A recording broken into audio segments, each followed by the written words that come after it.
I'm not sure if I'll do this again. He did, in fact, do it again. I just graduated high school. With that being said, I decided to take another flight challenge. This is 6 flights in 2 days.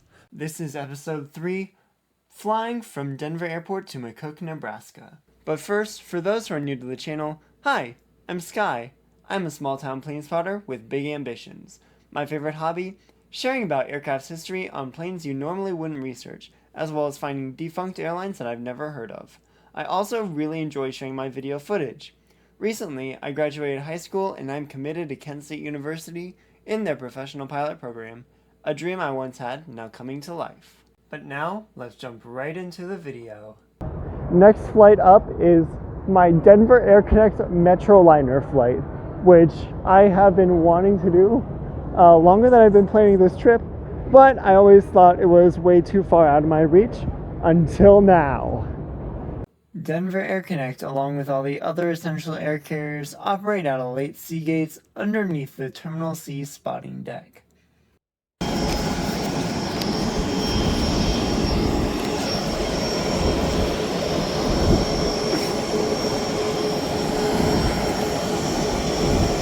Hi! Alright.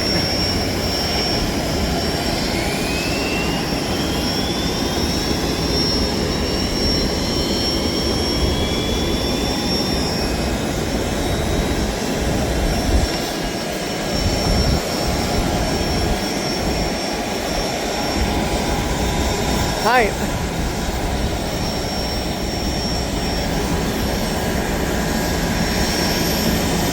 Here we have our plane for the day, this beautiful SA-227 Metroliner. She's going to take us to the small town of McCook, Nebraska. I decided to sit right beside the engine, a mistake that will soon become known. Experience. Yay. Oh, I got a fogged up window, or dusted. I got a dusty window. We're all Good afternoon, ladies and gentlemen, and welcome to Denver AirConnect Flight 4133 with service to McCook. Located in a seat pocket in front of you or across the aisle is a passenger safety card describing the safety features of this Fairchild Metroliner.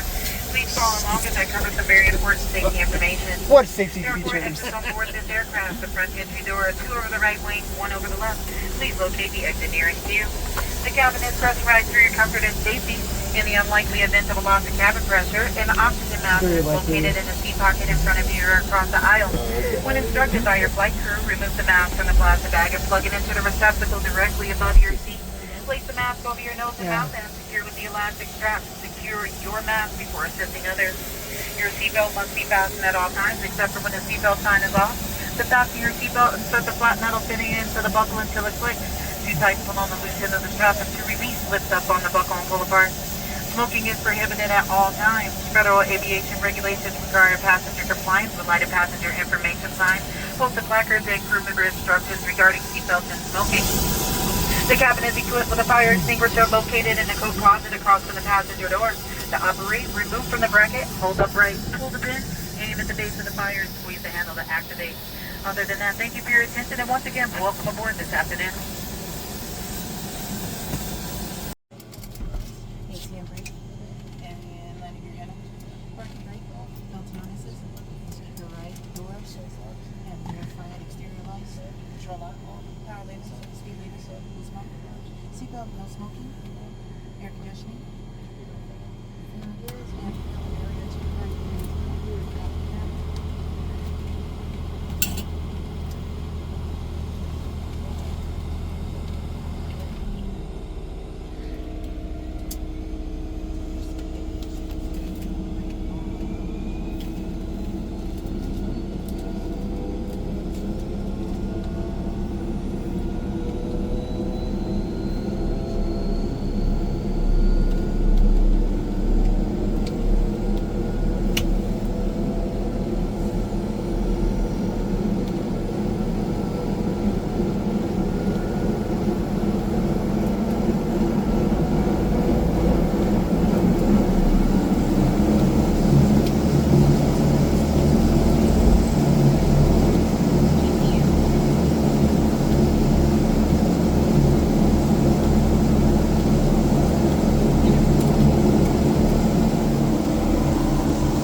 If you couldn't tell already, there's absolutely zero legroom at all. My backpack was taking most of the space. Honestly, I'm surprised it didn't go flying due to some of this turbulence. Alright, but in reality, this is a very comfortable ride, especially considering how small this plane really is.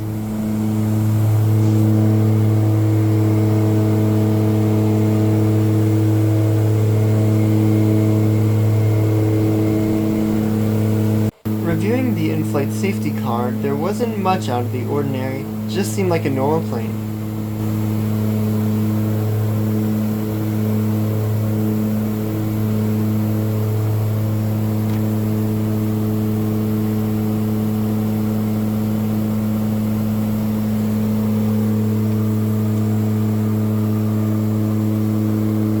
And there's the barf bags too.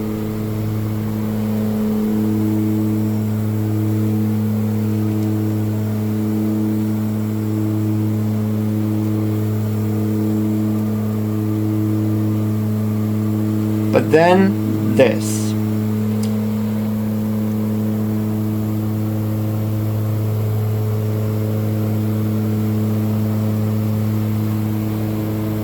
An oxygen mask in a bag that hooks up to those metal sockets in the ceiling, which I know is something unique to the Metroliner. That's really cool.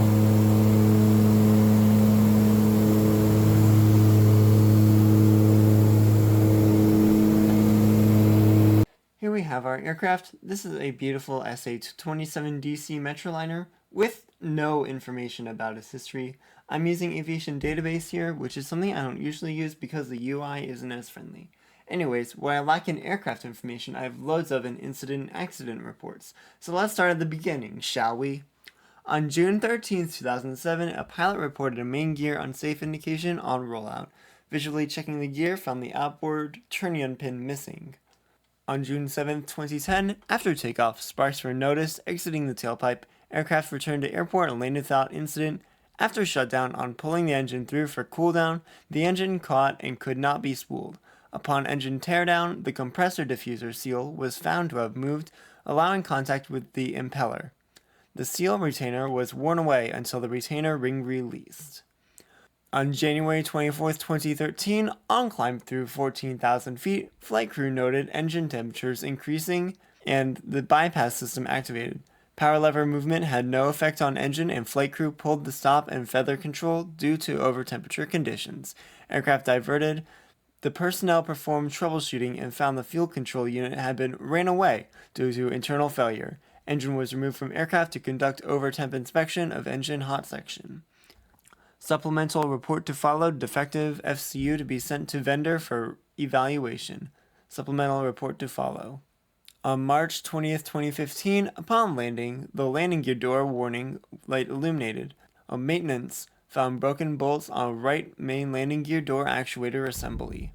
On March 26, 2015, the pilot reported that the gear door warning illuminated upon landing found broken bolts on the right main landing gear door actuator assembly. That was the second difficulty of this type on this aircraft within 1 week. Replaced bolts and performed extensive gear retraction tests, found actuator bell crank bearing worn and replaced. On May 31st, 2015, the right main landing gear failed to lock up in position after takeoff.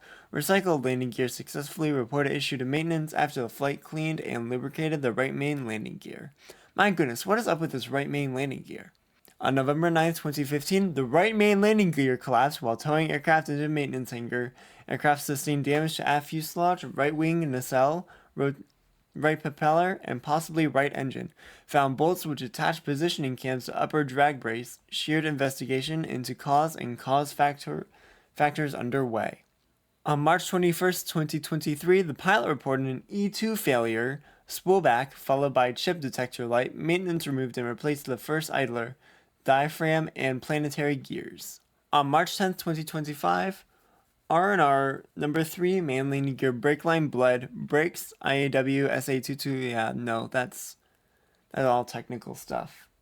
An FAA incident occurred in February 25th, 2004. On February 25, 2004, at 8:05 Mountain Standard Time, a Fairchild AS-227 DC, November 882 Delta Charlie, operated by Key Lime Air's Flight 375, was substantially damaged when it slid off the runway during landing wheel at Garfield County Regional Airport, Rifle, Colorado. The airline transport certificated pilot and the commercial certified first officer were not injured. The instrument meteorological conditions prevailed. An IFR flight plan had been filed for the non-scheduled domestic cargo flight being conducted under the provisions of Title 14 CFR Part 135. The flight had departed Denver International Airport, Denver, Colorado at 7:26. During a telephone interview with the pilot, he stated that an instrument approach was flown at a higher speed than usual, and as a result, the airplane touched down approximately 2,500 feet beyond the approach end of runway 26. The runway was met with rain. Despite the pilot's attempt to stop the airplane with brakes and full reverse on the engines, the airplane began to slide sideways and went off the departure end of the runway. The right main landing gear caught in the dirt in the end of the runway. The airplane tipped to the right, resting briefly on the right wing. The propeller blades from the right engine impacted the ground, sending debris into the right engine. The 4 propeller blades were bent, and outboard 2 feet of the right wing was bent up. Wow. If I knew all that information, I probably would not have gone on this flight, but I'm so glad nothing happened. Anyways.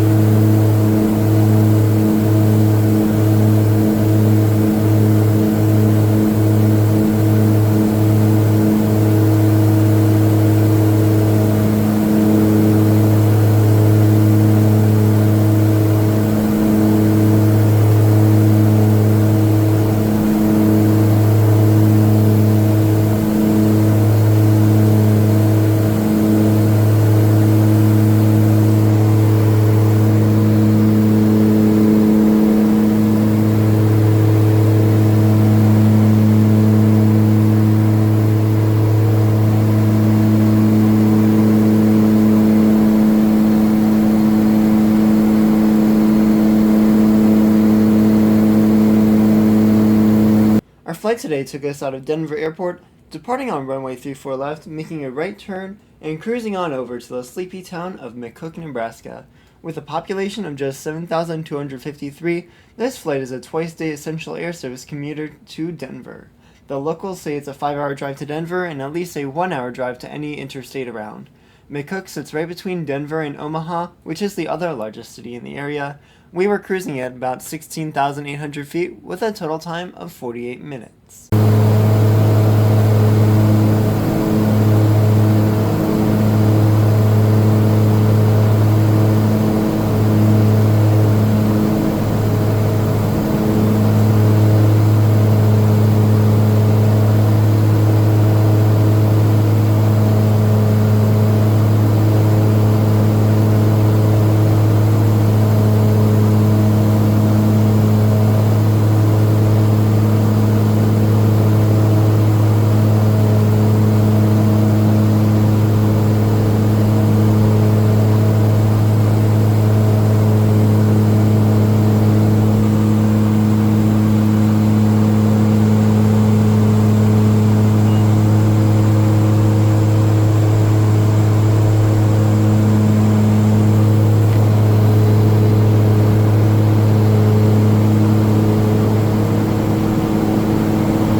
Since there was no cockpit door, we got a preview of where we were going to land. I found that really neat.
Alright everyone, welcome to McCook. Give us a moment to get your plane side bags. As soon as the captain gives the thumbs up, I was going to say the okay, the thumbs up, you'll be free to leave.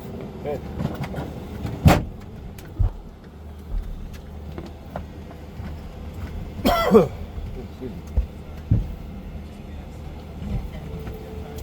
Here is our empty plane and the plane from the outside. Welcome to McCook, Nebraska, which is a town that I've never heard of until I found this flight. This plane was almost full today, having 8 out of 9 passengers in seats today. I want to give a quick cost breakdown for this flight. This flight cost me $89 to hop over to McCook. And I hope you enjoyed today's video. Thank you so much for watching to the end, because it was a long one, and I'll see you in the skies.